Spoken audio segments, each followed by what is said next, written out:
Kelsey from Life Choices Center. So today I want to share with you some communication tips to help you in your relationship.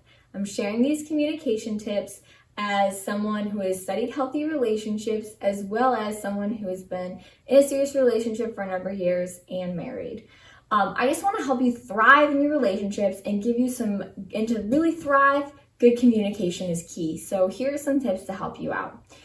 First of all, if in your communication habits in your relationship, say no to passive aggressiveness. This is something I really struggled with when I was first in a serious relationship and first married. I really struggled to communicate how I was feeling, and instead of communicating what I was upset with or what I was feeling, I would just make snarky comments that would almost always start a fight instead of starting a conversation that led to a resolution. So don't be passive aggressive. And then by passive aggressive, I mean make comments that are aggressive, but not in a way that's direct. Like, for example, it'd be really nice if someone did the dishes around here. That's a passive aggressive comment. Stay away from those. Instead, be willing to have an honest, open conversation and be able to communicate your feelings. My next tip for you is to stay away from you never. Try not to start a conversation with you at all. The word you at all, actually. It normally only leads to difficult conversations that put the other person on the defensive. For example, you never take the trash out. You always make me late. You always sleep in. You never. Those normally are how those you conversations go. Instead, start the conversation with I. I feel very frustrated because we're always running late. See how that kind of has a different tone? Instead of putting the person on the defensive, you are sharing how you are feeling and then giving them a chance to respond. I really need help taking out the trash. I would really like you to get up earlier in the mornings with me. It's not as defensive and it's clearly communicating the needs. So that's my tip for you there. Don't be passive aggressive. Don't start conversations with you. Instead, start them with I. My next tip for you is in your relationship, set aside time to have true and honest conversations. Do you just always sit on the couch and scroll on your phones next to each other? Set aside time if you're a busy college student, if you're a busy student in general, maybe you have children, maybe you both work like crazy. If you have to, schedule time to have just connect and have honest conversation.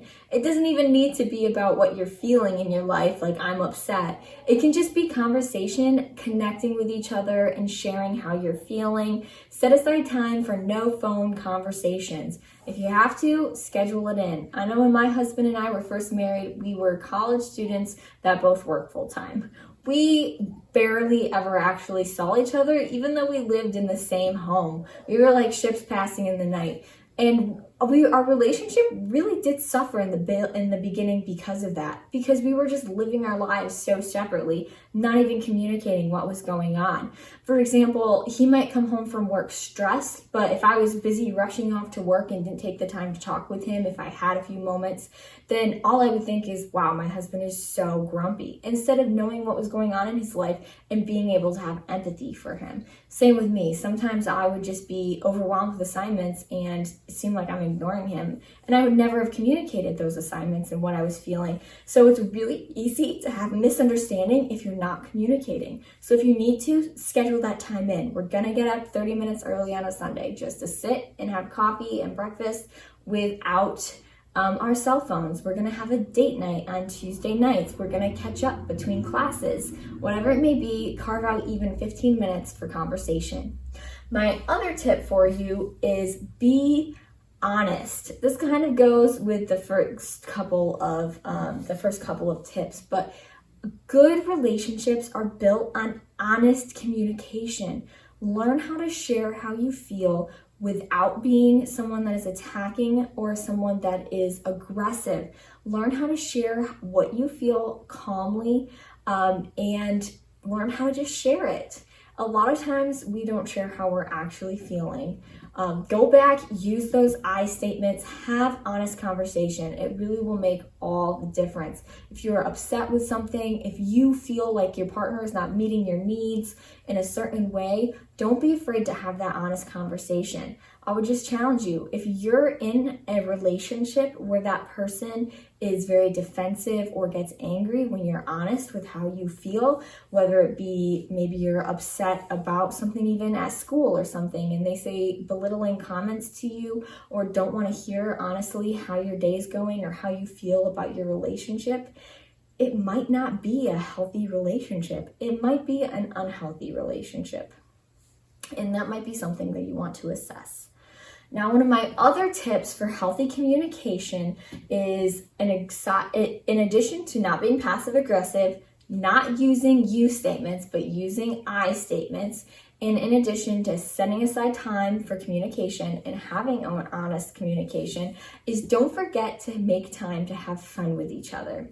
Life can be so busy, and sometimes all of our conversations can seem so serious. Like I said, especially if you're busy with school or children or work, make time to have fun with each other. Even if it's just 30 minutes of watching your favorite show on the couch together, even if it is just having a silly conversation about your future, maybe it's having a conversation about something silly that happened to you at work.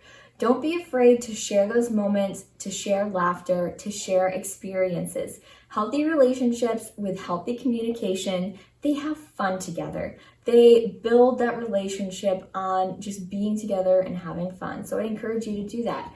Once again, if your relationship is not fun, we all go through seasons where our relationships are not fun and where they're not work. But if you are constantly going through a time in your relationship where you're not able to communicate, you're constantly feeling like they're giving you passive aggressive comments or giving you comments that are you need to, and never having fun with you, never setting aside time for communication, you might want to assess whether your relationship is really healthy. And as a final note, if you're in a relationship that is physically or verbally abusive, as in they physically kick, hit, punch, bite you, they control you by needing to know where you are or needing to have your cell phone when you're home, cutting you off from friends or family, belittling you in front of people, or like I said, cutting you off from your relationships in general, controlling where you can go and when, that is not a healthy relationship. I would encourage you to get help. In the section below, I will share some helpful resources for you if you are not in a healthy relationship. If you are in a relationship that is unhealthy and even abusive, don't be afraid to reach out for help. Like I said, I'll share them. So anyways, those are my tips for this week to have a good, healthy communication. Set aside the passive aggressiveness. Set aside the I comments, or set aside the you comments and use I comments. Make time for healthy communication. Have honest communication. Be willing to share what you are feeling, even if it's difficult. And make time to have fun. Have a great week, guys. I hope you find this helpful. In the comment section below, be willing to share your favorite healthy communication tip. Thanks.